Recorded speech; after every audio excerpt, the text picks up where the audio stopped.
wabarakatuh. Alhamdulillah. Wassalatu wassalamu ala Rasulillah Muhammad ibn Abdullah wa ala alihi wa sahbihi wa man wala. Subhanaka la ilma lana illa ma 'allamtana innaka antal alimul hakim. Rabbi shrah li sadri sirli amri wahlul 'uqdatan min lisani yafqahu qawli, amma ba'd. Alhamdulillah, tema kita pada hari ini tentang syukur, maqam tertinggi keikhlasan. Syukur, maqam tertinggi keikhlasan.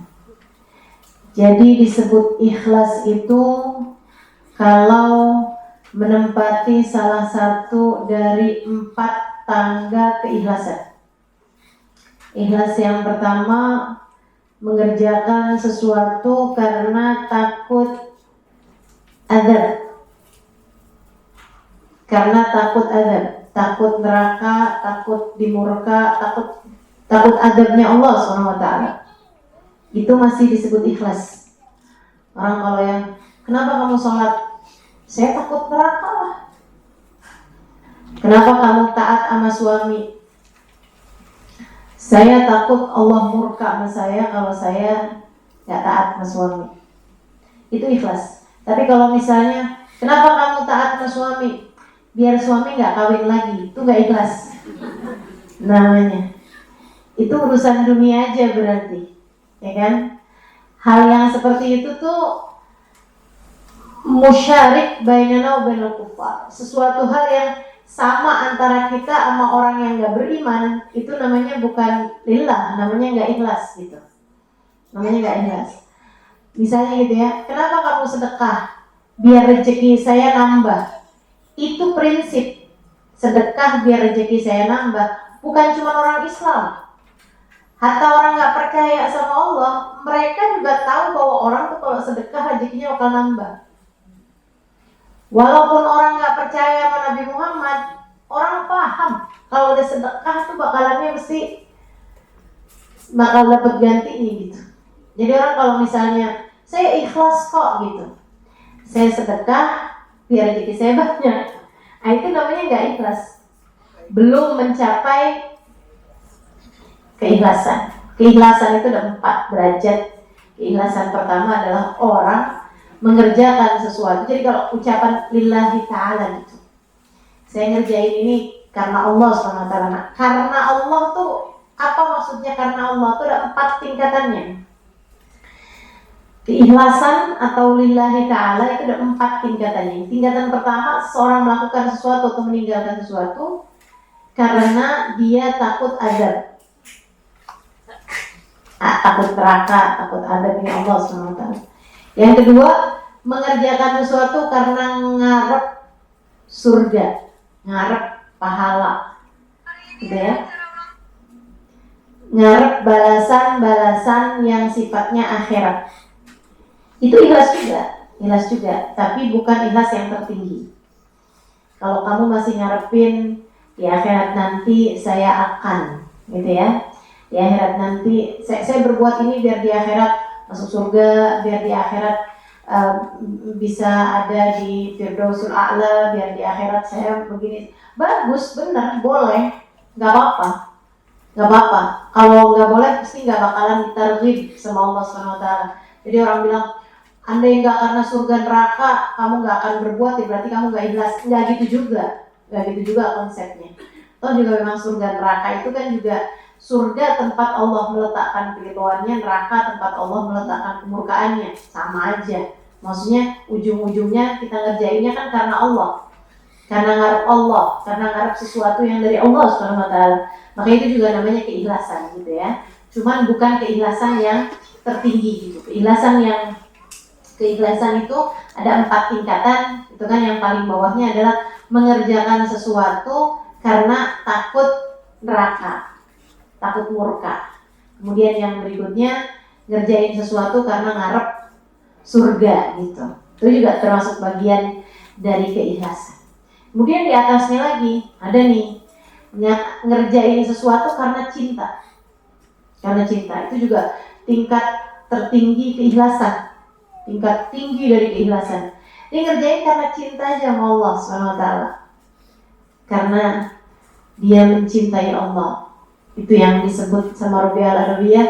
Ya Allah, kalau Engkau tahu aku menginginkanmu, aku berbuat ini hanya karena menginginkan surgamu, halangkan aku dari surga. Kalau Engkau tahu aku ngerjain ini, ya Allah, ibadah ini semuanya hanya karena takut neraka, masukkan aja aku ke dalam neraka itu. Tapi Engkau tahu ya Allah, aku melakukan ini bukan karena berharap surga, bukan karena takut neraka, akan tetapi karena aku cinta padamu, maka jangan halangkan aku untuk berjumpa denganmu di akhirat nanti. Itu tingkatan tinggi dari keikhlasan. Nah, ada di atasnya cinta, yaitu syukur. Jadi syukur itu adalah tingkat tertinggi keikhlasan yang disebut sama Nabi Muhammad SAW ketika Nabi Muhammad sholat malam sampai bengkak telapak kakinya. Sayyidah Aisyah tanya, mengapa engkau memaksakan dirimu sampai sedemikian wahai Rasul? Bukankah telah dijaminkan surga atasmu? Bukankah telah dijauhkan neraka darimu?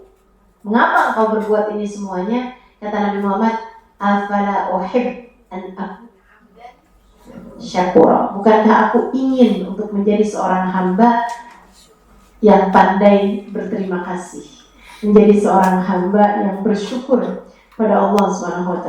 Itu tingkat tertinggi keikhlasan. Tingkat tertinggi keikhlasan adalah melihat ke belakang dari apa yang sudah Allah berikan, kemudian dia ingin menjadi seseorang yang mensyukuri itu semuanya. Jadi nggak ngarep yang di depan, dia ngelihatnya yang di belakang, yang udah Allah kasih, Allah kasih, Allah kasih, Allah kasih. Ini saya mesti gimana nih gitu. Itu keikhlasan yang level tertinggi itu. Jadi mikir kita bahas apa enggak nih tinggian begini nih? Bahas aja lah ya. Enak soalnya syukur itu. Teman-teman sekalian, Allah tuh banyak banget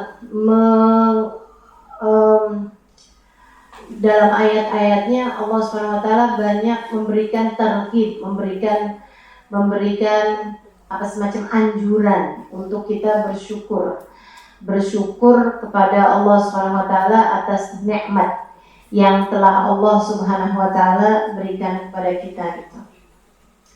Dan Allah SWT juga mengeluhkan hamba-hambanya yang enggak pintar berterima kasih pada Allah SWT. Kata Allah SWT, innal insana lirabbih lakanud. Innal insana lirabbih lakanud. Sungguhnya manusia itu kepada Allahnya lakanud. Lakanud itu sungguh benar-benar kanut. Kanut itu enggak pintar terima kasih, tapi giliran dikasih yang enggak enak ngeluh. Allah sebel yang model begini. Tapi banyak.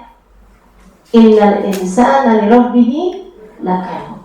Sungguhnya manusia itu susah terima kasihnya, gampang keluh kesahnya. Gitu. Kata Allah SWT kayak begitu. Dan Allah menceritakan tentang adanya kelompok kecil dari umatnya yang pandai bersyukur. Kata Allah SWT, wa qalilun min ibadiyas syakur. Dan sedikit sekali dari hamba-hambaku asyakur yang pandai berterima kasih. Sedikit dari hambaku yang pandai berterima kasih. Jadi Allah tuh kayak sampai ngebanggain banget gitu. Ibadi, ini hamba-hambaku nih. Asyakur nih yang pandai berterima kasih ini adalah hamba-hambaku. Oh, dasar sampai Allah bilangin mereka adalah hamba-hambaku. Nah, berarti mereka adalah orang-orang yang tercinta di sisi Allah SWT. Itu sebabnya Sayyidina Umar pernah tuh ada orang lagi tawaf, Sayyidina Umar dengerin doanya agak aneh. Doanya gini, Allahumma jalni minal ghalil, Allahumma jalni minal ghalil, gitu lagi tawaf. Ya Allah, jadikan saya kelompok yang sedikit ya Allah. Jadikan kelompok saya yang sedikit ya Allah. Pegang tangannya Sayyidina Umar. Habis dia selesai tawaf, Sayyidina Umar selesai tawaf, pegang tangannya Sayyidina Umar. Dia bilang, apa maksud kamu sedikit? Kamu mau jadi pemberontak atau gimana nih? Karena kan umat Islam yang benernya selalu menjadi kelompok mayoritas. Kenapa kok kamu malah doanya minta yang sedikit gitu? Kenapa kamu doa minta Allahumma ja'alni minal qalil? Ya Allah, jadikan saya termasuk di antara kelompok yang sedikit. Artinya jadikanlah saya termasuk di antara kelompok minoritas. Apa maksudnya doa kamu nih? Kamu pengen jadi pemberontak atau kamu pengen jadi mendirikan sekte-sekte baru dalam Islam? Bagaimana nih? Terus dia bilang, bukankah kita baca dalam Al-Quran wa qalilun min ibadiyash syakur, dan sedikit sekali hambaku yang pandai berterima kasih. Saya ingin menjadi salah satu di antaranya. Wahai Amirul Mukminin Umar bin Khattab. Kata Sayyidina Umar, wah kalau itu sih saya juga. Mau juga saya jadi hamba-hambanya yang pandai bersyukur, pandai berterima kasih. Ajibtu min halil mu'min, kata Nabi Muhammad. Aku kagum sama keadaannya orang mukmin. Ini tulia fasabar falahul jannah, wa in un'ima fasyakur falahul jannah. Siapa yang diberi ujian, dikasih hal yang gak enak, kemudian dia bersabar, dia dapat surga. Siapa yang disenengin, kemudian dia bersyukur, dia juga dapat surga. Enak nih, orang mukmin, kata Nabi Muhammad. Orang kalau beriman enak semua. Dikasih sedih, dia mampu bersyukur, dia mampu bersabar, dia dapat surga. Dikasih hal yang menyenangkan, dia mampu bersyukur, dia juga dapat surga. Dikasih sakit dan dia sabar, dia dapat surga. Dikasih sehat dan dia syukur, dia juga dapat surga. Dikasih miskin, dia sabar, dia dapat surga. Dikasih kaya, dikasih miskin, dia sabar, dia dapat surga. Dikasih kaya, dia syukur, dia juga dapat surga. Dikasih lapar, dia sabar, dia dapat surga. Dikasih kenyang, kasih makan, dia syukur, dia juga dapat surga. Enak semua. Enak semua. Enak semua. Orang mukmin itu kayak gitu, kata Nabi Muhammad, senang jadi orang mukmin. Dalam segala keadaan dia bisa nyari surga. Gak ada posisi yang bikin dia gak bisa nyari surga. Kasih apa aja bisa nyari surga. Makanya para ulama membahas tuh, mana yang lebih utama antara syukur atau sabar. Katanya Imam Ghazali dalam kitabnya sesudah menyampaikan pendapat para ulama, ada yang bilang sabar lebih afdal, ada yang bilang syukur lebih afdal. Imam Ghazali terus bilang, sebenarnya tuh ya, emang yang namanya orang mah pasti tuh dalam setiap hal-hal yang gak enak, dia gak cuma perlu sabar, tapi dia juga perlu syukur. Karena dalam setiap hal yang gak enak juga kita pasti mendapati sisi-sisi yang positifnya, sisi-sisi yang enaknya. Ya kan begitu? Maka dia juga harus bersyukur juga gitu. Dan orang kalau lagi bersyukur, dia juga pasti sabar lah. Karena dalam setiap hal-hal yang enak-enak sekalipun, pasti ada hal gak enaknya gitu. Udah pasti. Misalnya nih ya, saya kasih tahu. Orang itu kalau dikasih kenikmatan baru, pasti ditarik kenikmatan yang lain. Misal, sebelum nikah, kamu pengen nikah, ya, orang belum nikah pengen nikah, karena dia pikir nikah tuh ada kenikmatan-kenikmatan yang lainnya, kenikmatan bersama dengan suami, kenikmatan membina rumah tangga, kenikmatan disayang, kenikmatan ada banyak lah kenikmatan bersama dengan suami dalam hubungan rumah tangga. Itu ada kenikmatannya, tapi pasti juga ada banyak kenikmatan lain juga yang Allah ambil. Kenikmatan kebebasan, kenikmatan tidur gak ada yang bangunin,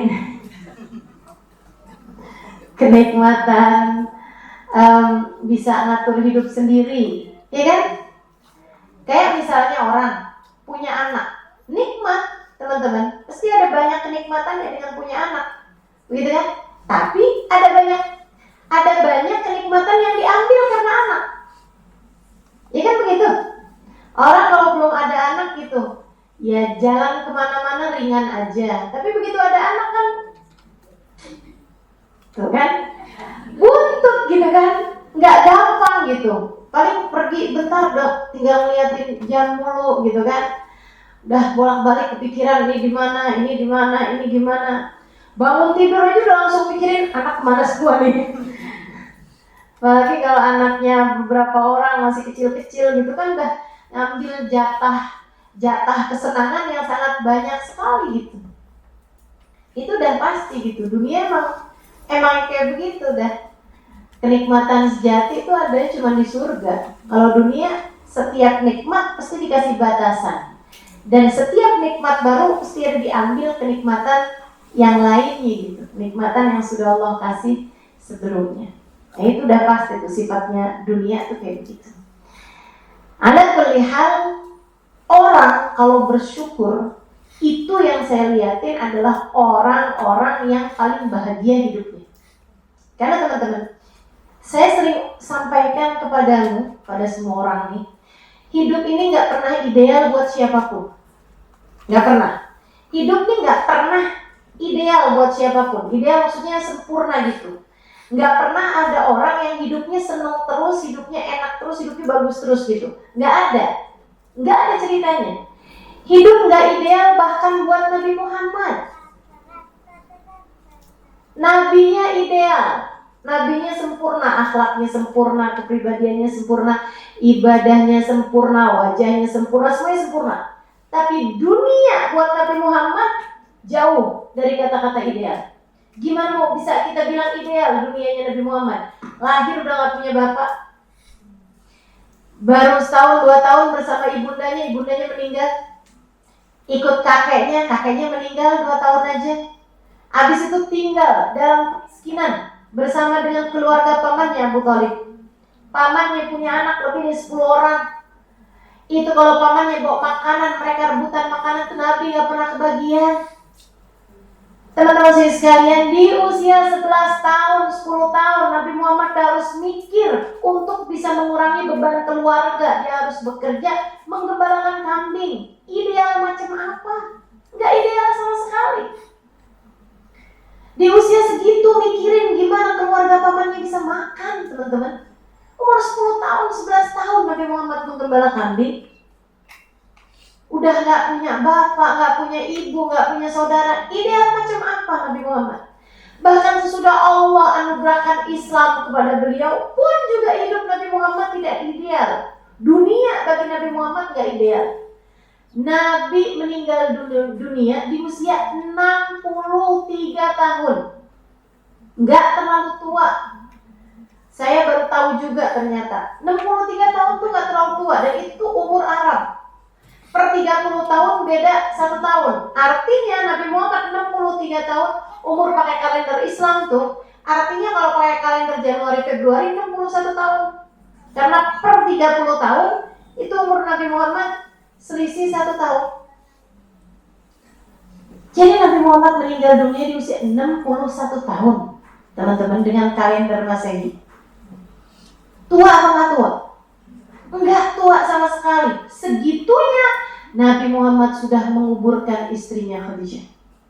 Nabi Muhammad sudah menguburkan anaknya Zainab, sudah menguburkan anaknya Ummu Kalthum, sudah menguburkan anaknya Ruqayyah, sudah menguburkan anaknya Ibrahim, sudah menguburkan anaknya Qasim, sudah menguburkan anaknya Ibrahim. Udah kubur-kuburin semua anak-anaknya. Hanya satu anaknya yang masih hidup ketika Nabi Muhammad meninggal dunia. Ideal macam apa? Siapa di antaramu yang usia 61 tahun sudah menguburkan 6 dari 7 anaknya? Sudah menguburkan istrinya, sudah menguburkan semua orang-orang yang beliau sayangi di atas muka bumi ini. Hidup Nabi gak ideal. Saudariku sekalian, tidak ideal kehidupan dunianya Nabi Muhammad. Pun kalau kita baca sejarahnya orang-orang besar, nggak ada yang hidupnya ideal. Nggak ada. Tidak Imam Syafi'i, tidak Imam Malik, tidak Rabi'atul Adawiyah, tidak Hasan Al-Basri, itu siapapun. Kamu sebutlah nama orang-orang besar dalam agama kita ini. Semua kehidupannya benar-benar berada dalam keadaan yang kesulitan.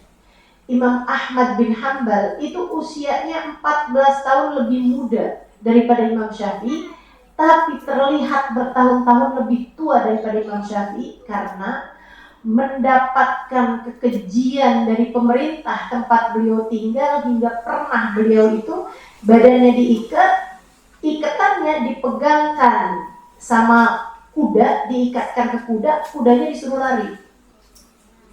Badan beliau terpontal-pantil di jalan. Imam Ahmad bin Hanbal alaihi ridwan Allah.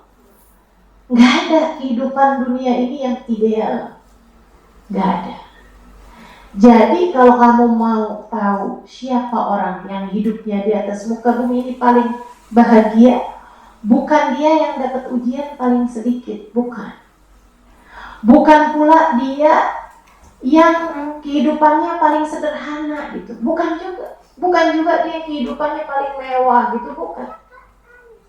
Siapa yang hidupnya paling menyenangkan di atas muka bumi ini adalah orang-orang yang mampu mensyukuri sakit sebagaimana orang lain mensyukuri sehat.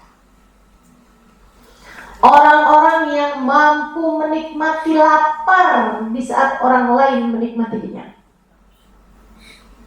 Mereka adalah orang-orang yang mampu bersyukur dalam segala keadaan. Mereka yang hidupnya paling bahagia. Mereka yang sudah berada dalam surga sebelum surga pada nantinya. Itu sebabnya kenapa Allah ketika menceritakan tentang hamba-hamba tercinta di sisinya, Allah menggunakan kata-kata an'amallahu alaihim. Seperti yang kita bilang, ihdinas siratal mustaqim. Allah tunjukkan kepada kami jalan yang lurus. Jalan yang lurus, jalannya orang soleh.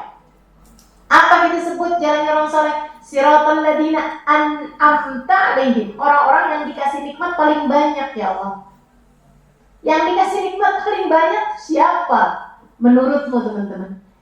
Yang duitnya paling banyak, yang hartanya paling melimpah ruah, bukan. Mereka yang mampu mensyukuri apapun dalam segala keadaan. Makanya ketika Allah sebutkan tentang orang yang paling dikasih nikmat sama Allah paling banyak, Allah menyebutkan a'udzubillahi minasyaitonirrajim, man yuti'illaha war rasul fa ulaika ma'al ladina an'amallahu 'alaihim minan nabiyyin was-siddiqin wasyuhada shalihin wa hasuna ulaika rafiqa.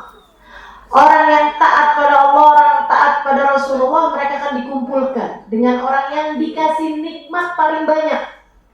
Siapa yang dikasih nikmat paling banyak?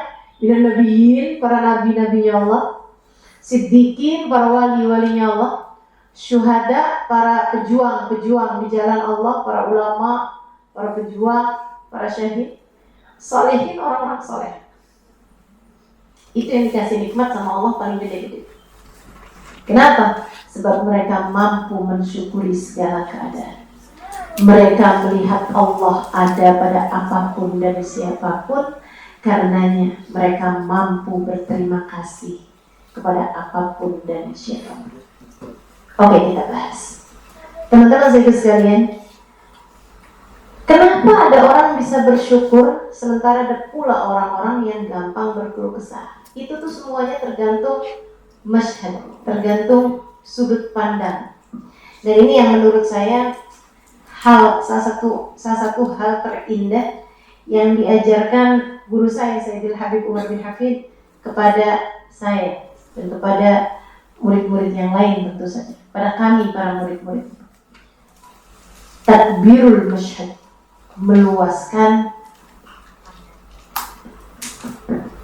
meluaskan sudut pandang. Kenapa orang sama-sama dikasihnya nih dikasihnya. Tapi kenapa yang satu berterima kasih, yang satu enggak gitu? Kenapa ada orang ini kayak ibaratnya duduk sama-sama nih di sini. Ada yang ngerasa bahwa alhamdulillah hari ini bisa duduk di majelis taklim. Ada juga yang ini kapan sih selesainya ya?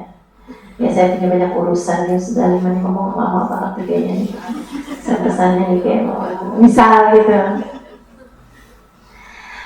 Orang itu menikmatinya duduk di sini tergantung, bukan tergantung seberapa dekat dengan AC dia duduk, bukan tergantung dari apakah dia dapat sandaran atau enggak dapat sandaran gitu kan. Tapi rasa ketika duduk di sini itu, teman-teman sedikit sekalian, rasanya itu apakah dia merasa nikmat apa enggak nikmat tergantung dari masyhad itu tadi, sudut pandang. Tergantung daripada sudut pandang. Kamu melihatnya dari sisi mana gitu. Nah, ada hamba-hamba Allah Subhanahu wa taala yang dalam keadaan apapun yang dia lihat yang bagus nih gitu. Yang dia lihat tuh yang cakepnya. Mereka itulah ahli-ahli syukur. Mereka itulah ahli-ahli syukur. Orang yang pandai bersyukur itu bukan berarti mereka nggak dapat ujian dalam hidup, bukan. Bukan berarti mereka iya sih dia bersyukur, dia enak terus hidupnya, pastilah dia bersyukur. Enggak teman-teman. Weh dia kaya, dia punya suami sayang sama dia, suaminya nggak kawin lagi, suaminya cakep, suaminya sayang sama anak-anaknya, ini dia bersyukur, kurang apa lagi hidupnya. Ada kan kita suka dengar istilah-istilah kayak begitu gitu. Padahal nggak gitu teman-teman sedikit sekalian, nggak gitu. Saya banyak ketemu orang-orang yang kaya, ketika cerita sama saya isinya penderitaan. Penderitaan isinya. Hidupnya menderita, penuh dengan permasalahan, apalah segala macam. Ya Allah, saya lihat ribet bener ya kayaknya ya. Saya nggak mau deh jalanin hidup kayak hidupnya dia gitu.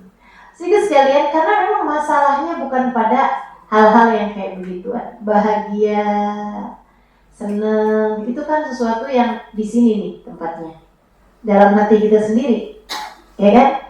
Maka orang yang bersyukur adalah orang yang bisa selalu meletakkan sudut pandangnya kepada hal-hal yang indah-indah gitu. Hal-hal yang indah-indah. Gimana tuh bisa nyari sudut pandang yang indah itu gimana? Ketika kita berada dalam keadaan-keadaan yang enggak enak gitu ya, nyari sudut pandangnya ini gimana?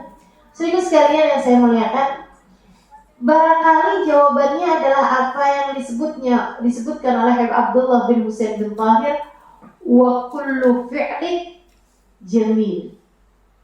Wa kullu fi'lik jamil. Ya Allah, semua perbuatanmu adalah indah. Syukur itu erat kaitannya sama iman. Ketika kamu tahu bahwasanya apapun datangnya dari Allah, siapapun adalah hambanya Allah, tak ada yang dapat terjadi kecuali dari Allah.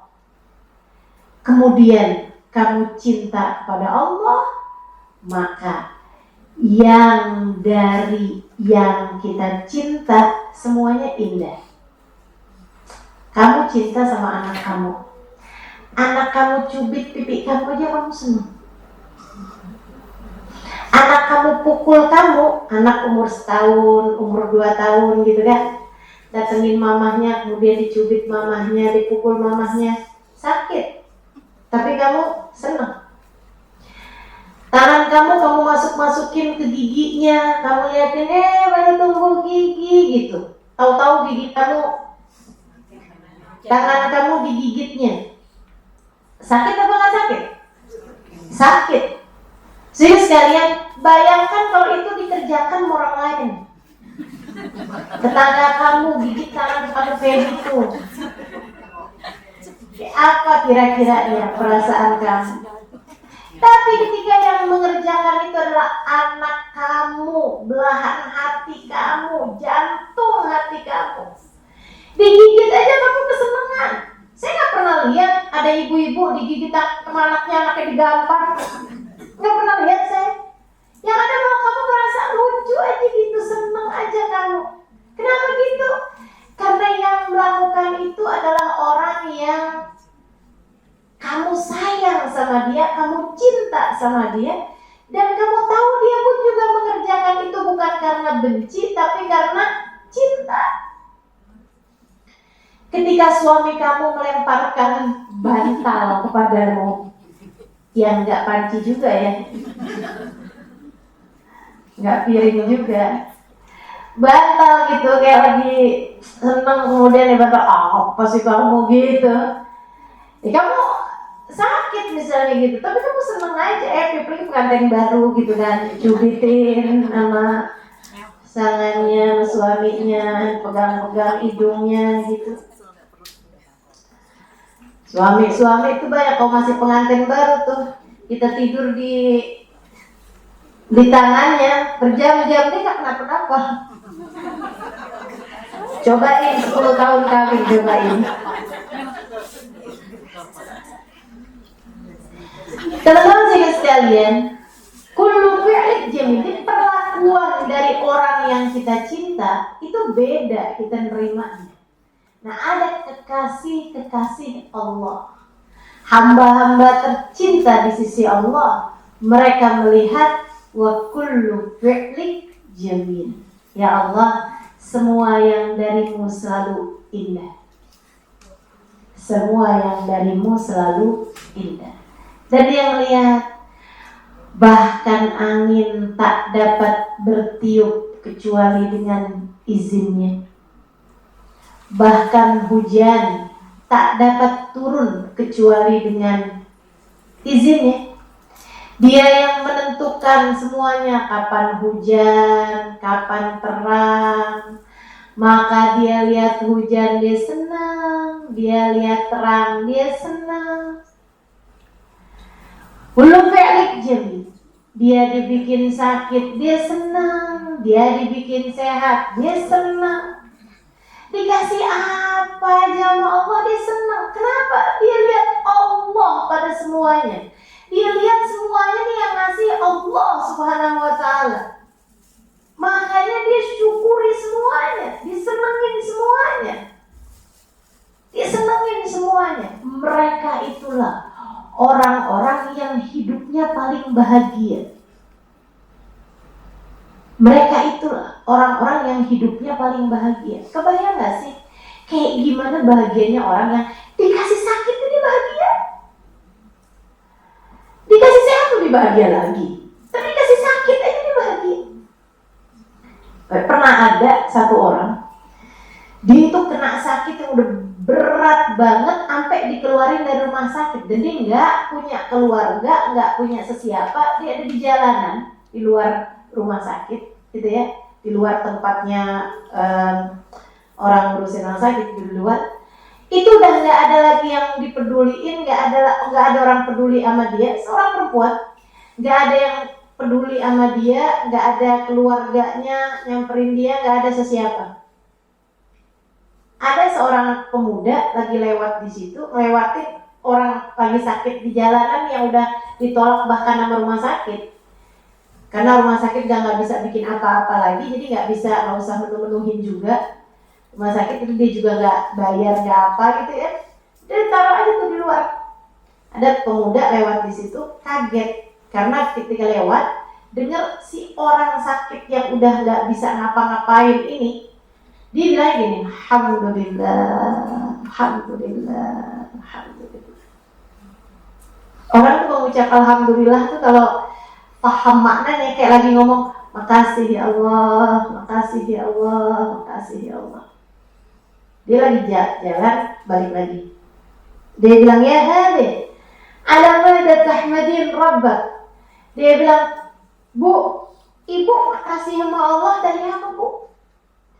Dia nggak bilang, la ilaha illallah, wajar dong. gitu ya. Atau dia nggak bilang kayak subhanallah atau apalah gitu kan, atau astagfirullah gitu wajar. Tapi ini dia bilang alhamdulillah, kayak senang gitu alhamdulillah, meskipun dengan suara yang sangat lirik. Sampai menit, ibu syukur sama Allah, terima kasih sama Allah, kayak enak banget gitu bu. Ibu tuh syukur dari apa? Badan udah nggak bisa pakai ngapa-ngapain, udah sakit setengah mati kayak gitu. Udah bahkan rumah sakit pun nolak teman-teman. Nggak punya saudara, nggak punya kerabat yang ngurusin dia, coba apa lagi coba. Dulu lagi sakit kayak begitu kan, nikmat makanan, nikmat apa kan udah nggak ada lagi nikmat-nikmatnya. Dia bilang alamada tahmadin rabbak. Kamu tuh berterima kasih sama Allah dari apa? Dia bilang alhamdulillah alladzi ja'ala li lisanan dzakira wa qalban syakira. Dia bilang alhamdulillah Allah udah kasih buat saya lisan yang pandai menyebut namanya dan hati yang pandai berterima kasih padanya. Kalau udah orang kayak begitu aja bisa menikmati hidup, dikasih apa lagi yang gak bisa dia nikmati? Dia nih, mereka ini orang yang di dunia paling bahagia, di akhirat paling tinggi tempatnya. Mereka. Dan kamu tahu siapa orang paling sengsara? Sebalik daripada itu, orang yang dikasih seneng aja nggak bisa dia syukuri, apalagi dikasih susah. Dikasih seneng nggak ada syukur-syukurnya.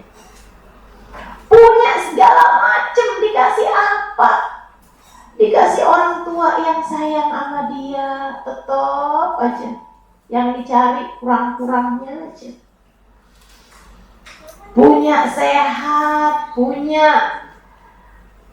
harta, punya buat makan ada, buat tidur ada, buat ini ada, pengen segala ada. Gak ada syukur-syukurnya. Nah ini disenangkannya gimana lagi nih mestinya?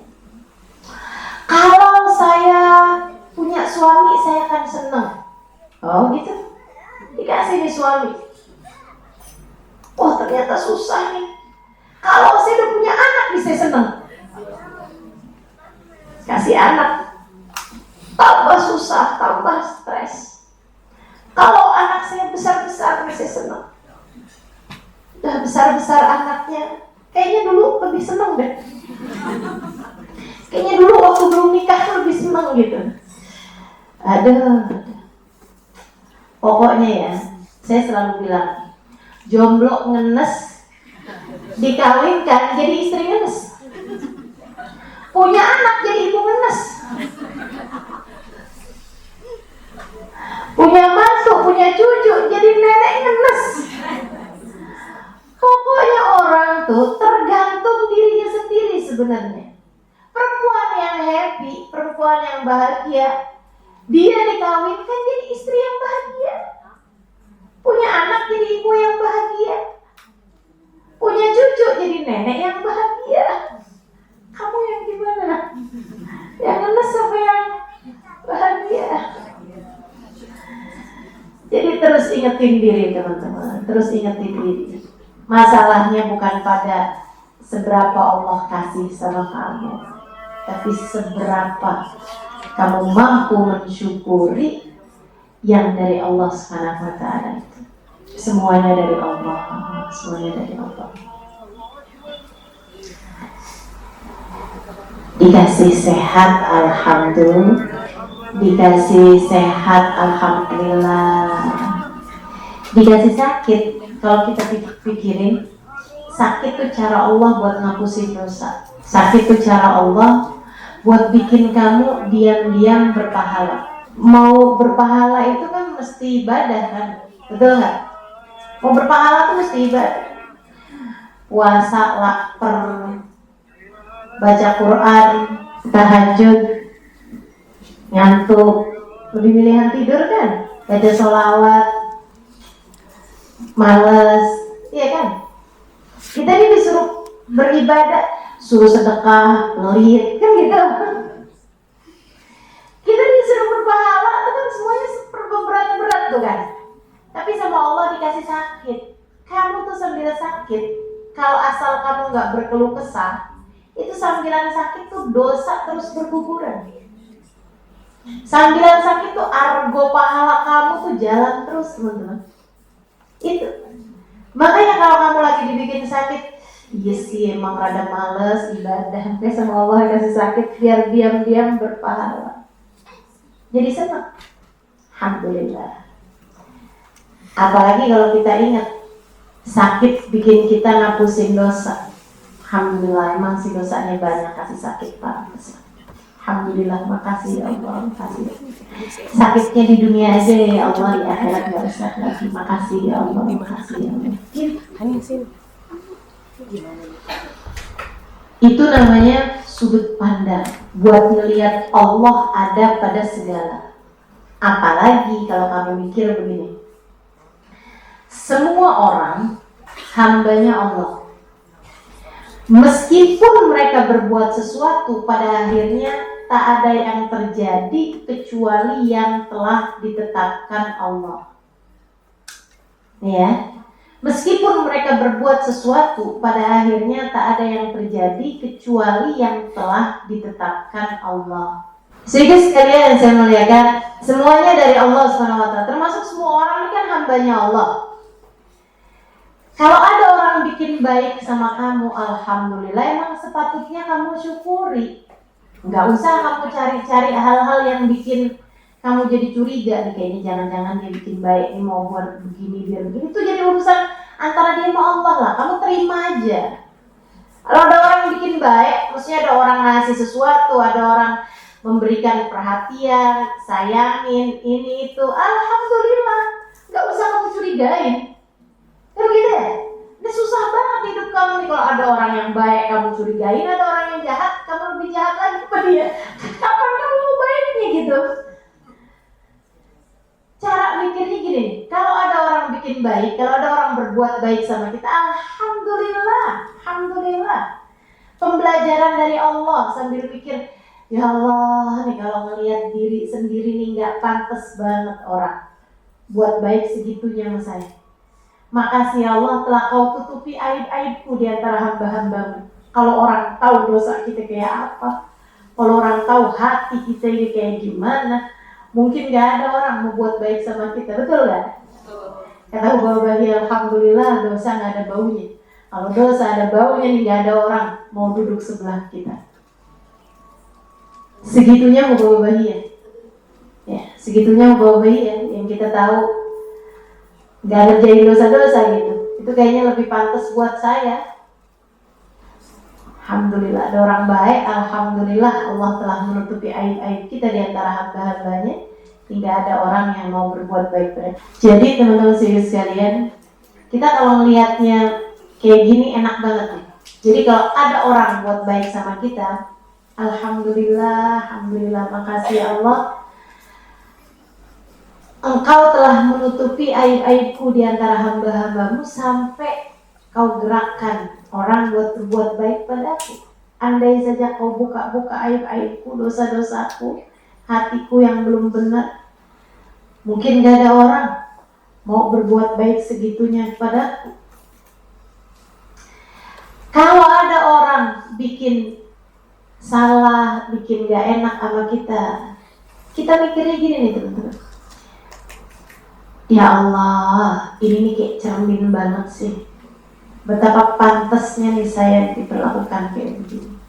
Emang semestinya saya tuh kayak gini. Emang semestinya saya tuh diperlakukannya seperti ini.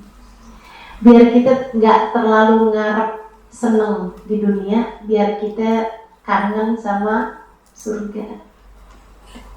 Itu sama begini. Orang tuh sebenarnya ketika sedang berbuat jahat pada kita, dan kalau kita bisa sabar, kita nggak balas, kita nggak lakukan apa-apa yang membalas kejahatan dia gitu, itu tuh kita lagi banyakin pahala, dia lagi transfer pahalanya kepada kita, dan kita tuh lagi diampunin dosa-dosanya. Habib Umar pernah cerita. Jadi ada orang ibu-ibu biasa nih, ibu-ibu biasa di sebuah kampung meninggal dunia. Beberapa bulan sesudah dia meninggal, salah satu ulama di kampung itu ngimpiin dia. Kayak ada siapa kayak Ibu Marni kayak gitu meninggal ceritanya nih. Soalnya fulana mulu bosan gitu ya. Saya kayak bikin contoh selalu fulana gitu kan. Yang ganti deh Ibu Marni gitu ceritanya. Jadi Ibu Marni ini ceritanya meninggal. Dia biasa-biasa aja. Perempuan yang enggak juga ahli ibadah, enggak juga yang gimana-gimana, biasa deh gitu.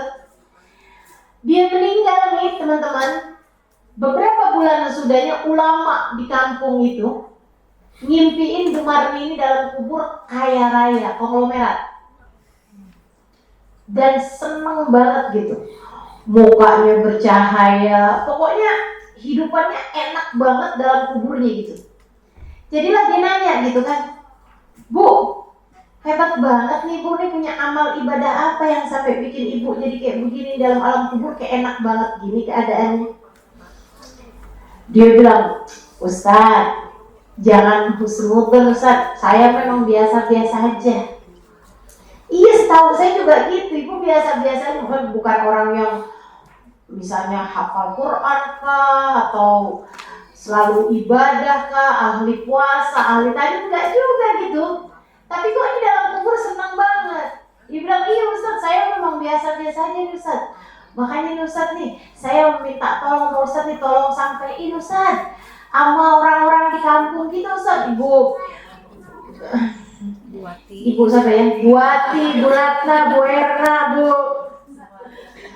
Semuanya nih ibu-ibu itu dah. Kirim salam saya sama mereka semuanya Ustaz. Bilangin sama mereka makasih. Tiap hari mereka ngomongin saya dulu. Jadi saya ini sekarang Ustaz dibalas bukan dari ibadah saya, tapi dari ibadah mereka. Allah ambilin pahala ibadah mereka tiap hari, ngaji, duha, sedekah, tahajud, puasa. Allah kirimin ke saya, bilangin makasih Ustaz, bilangin ke mereka, teruskanlah.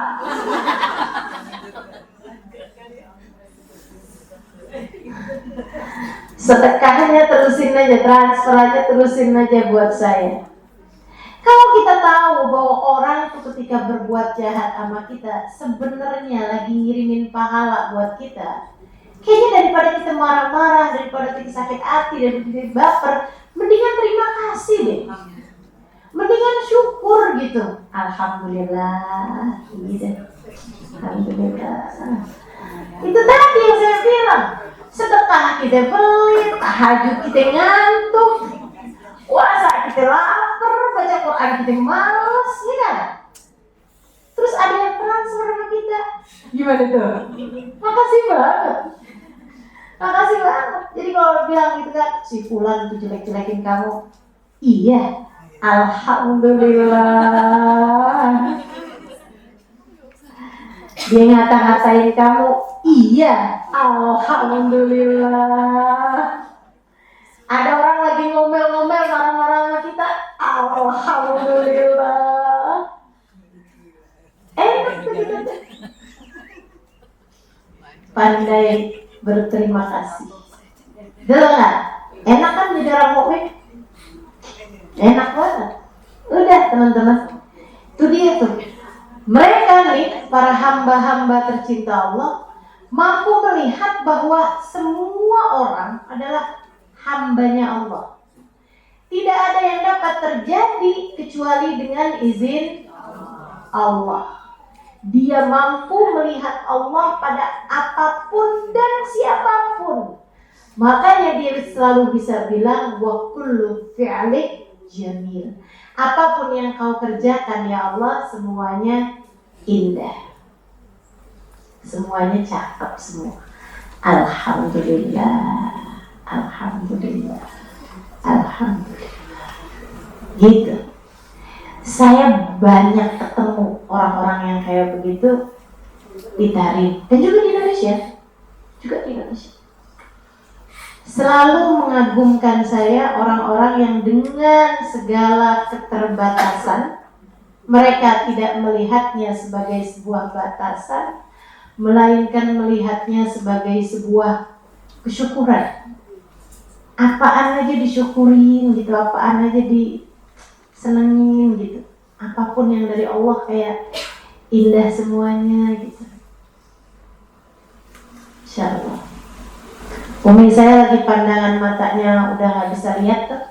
Berapa tahun sebelum meninggal, kayak 4 tahunan gitu sebelum meninggal, matanya bisa lihat. Umi, dioperasi aja yuk biar bisa lihat lagi gitu. Kata Umi, udah lama Umi bisa lihat, udah cukup lah gitu. Tapi terus akhirnya kita bujuk-bujuk juga. Umi gara-gara gak bisa lihat nih apa yang Umi berat gitu. Umi cuma berat gak bisa baca Quran. Nih kalau dioperasi Umi bisa baca Quran. Emang iya? Iya nih, operasinya sebentar, 15 menit gitu. Akhirnya buat ngebujukin Umi itu kita sampai datengin orang-orang tuh yang udah operasi katarak. Kita kenalin ke Umi gitu kan. Umi pertanyaannya gitu, udah operasi? Udah. Asalnya gak bisa lihat? Enggak. Sekarang udah bisa baca Quran? Pertanyaan Umi kayak gitu.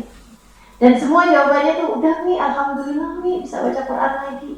Oh gitu. Ada satu orang gini, udah bisa baca Quran? Enggak Mi, saya emang nggak bisa baca Quran. Jadi emang dia nggak bisa baca Quran. Jadi walaupun habis dioperasi tetap nggak bisa baca Quran kan. Terus Umi pertanyaannya gini, nah terus ngapain dioperasi?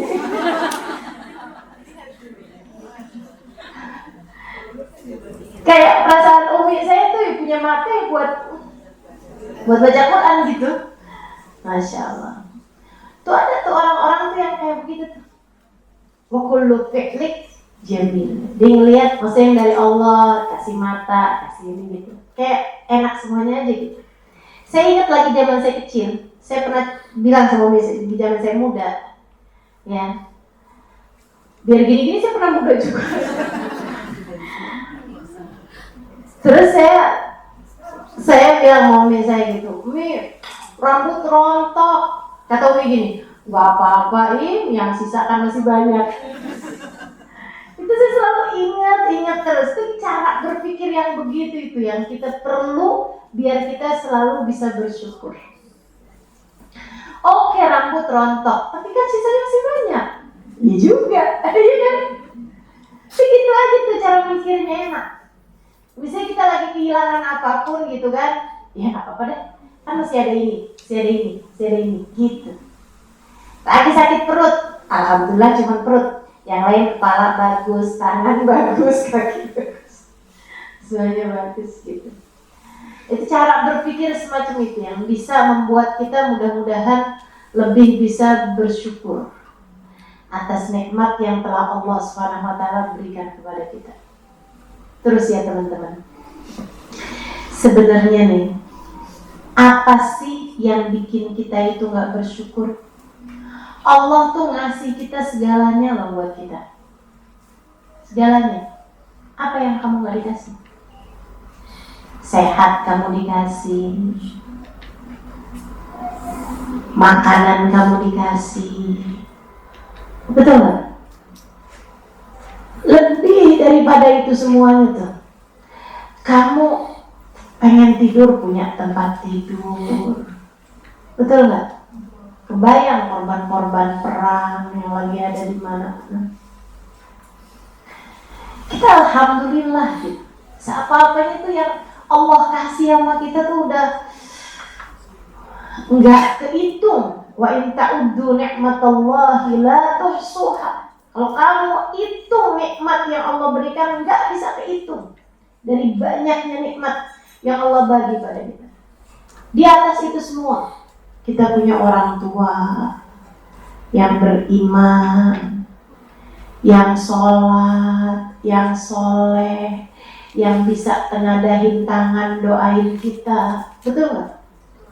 Iya kan? Ada banyak orang-orang di luar sana, orang tuanya nggak beriman, nggak bisa doain anak-anaknya. Ada banyak di sana orang tuanya nggak sholat, kita alhamdulillah. So itu sekalian yang saya melihatkan, saudara-saudara yang saling sayang, kurang lebih lah, kurang lebih. Tapi kan kita punya kerabat, kita punya keluarga.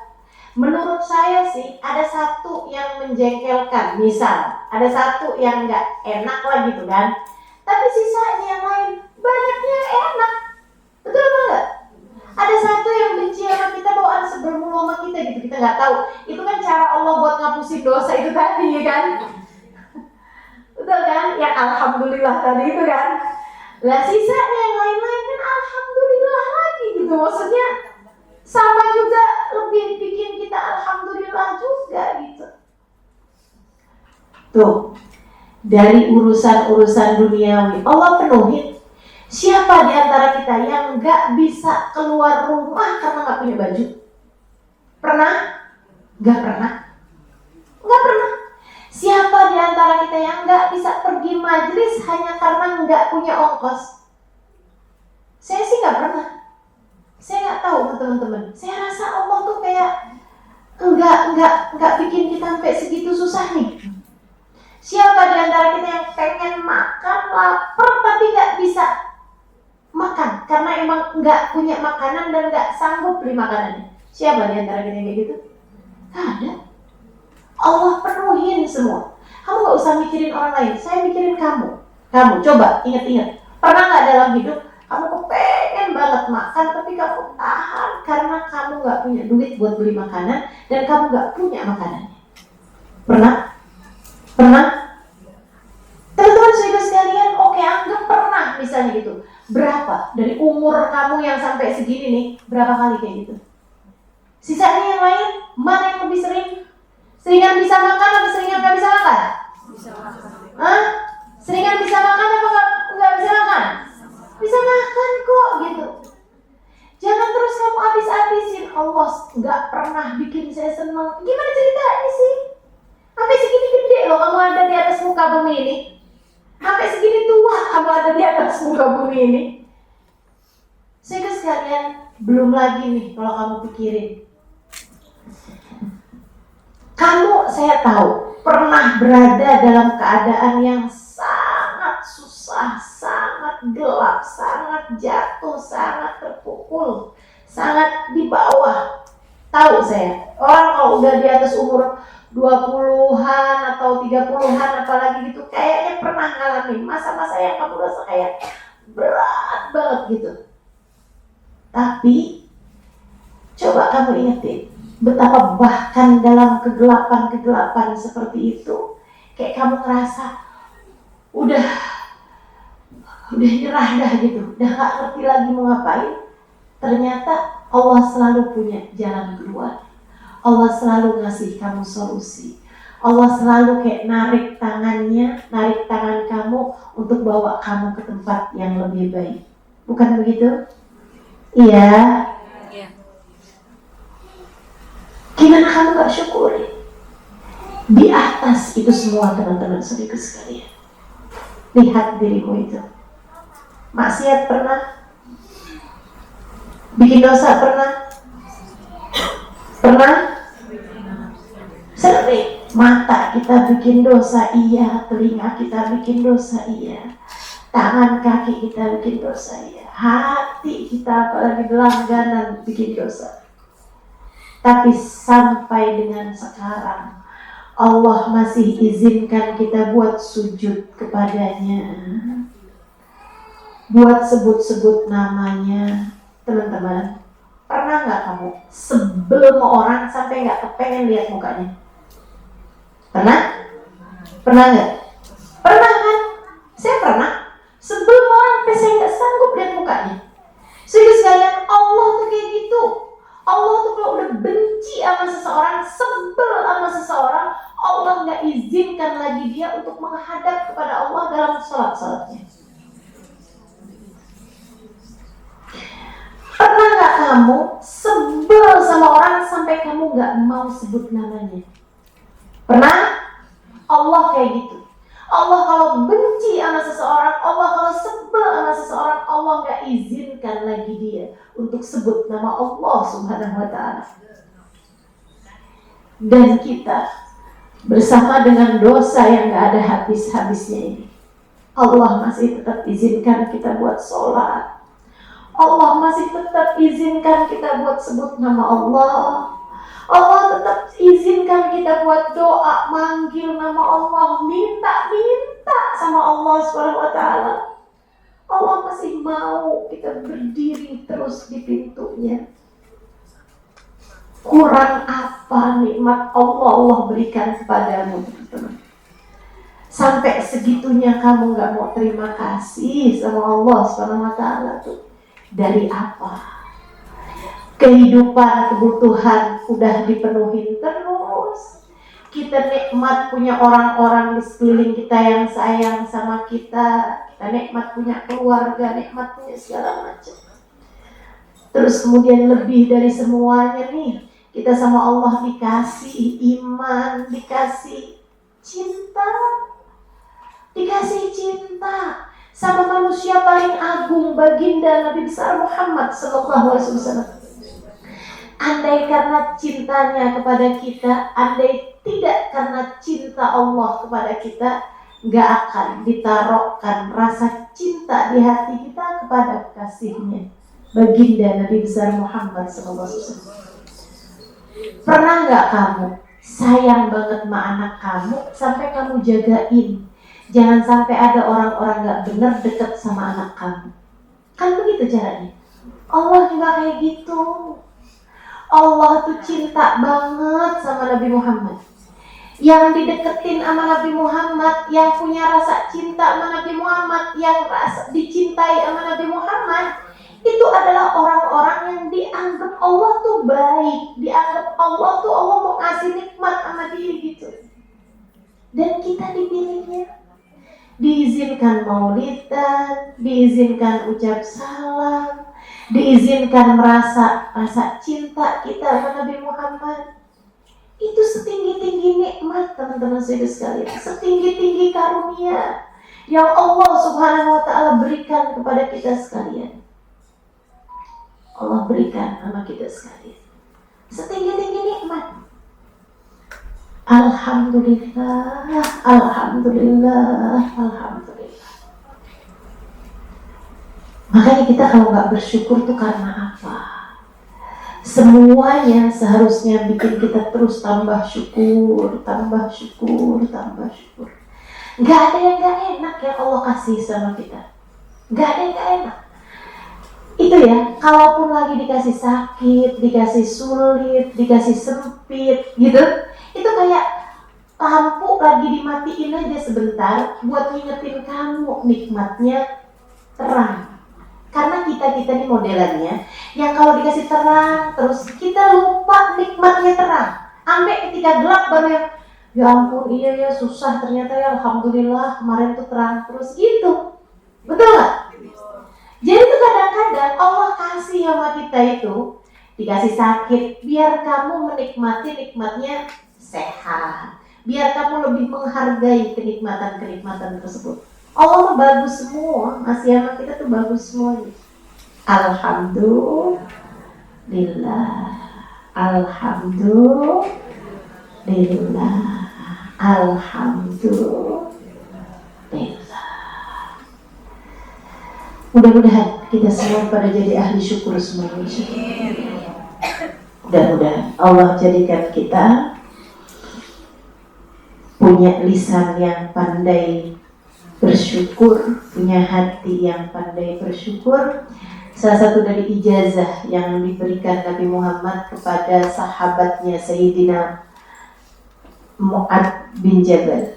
Ya Mu'ad, inni uhibbak, fala tada'anna an taghra dubura kulli salat, Allahumma a'inni ala dzikrika wa syukrika wa husni ibadati. Wahai Mu'ad, aku cinta padamu. Jangan lupa untuk baca setiap habis selesai sholat, Allahumma a'inni ala dzikrik wa syukrik wa husni ibadati. Ya Allah, bantu aku untuk selalu menyebut namamu, bantu aku untuk jadi hamba yang pandai berterima kasih, bantu aku untuk bagus dalam beribadah kepadamu ya Allah. Itu mudah-mudahan bisa terus-terusan dibaca. Setiap habis selesai salat tuh zikiran, di antara zikiran yang bisa kita baca. Insya Allah. Rabbana zalamna anfusana wa illam taghfir lana wa tarhamna lanakunanna minal khasirin. Rabbana atina fid dunya hasanah wa fil akhirati hasanah wa qina adzabannar. Bi-fadli subhana rabbika rabbil izzati amma yasifun. Salamun alal mursalin walhamdulillahi rabbil alamin.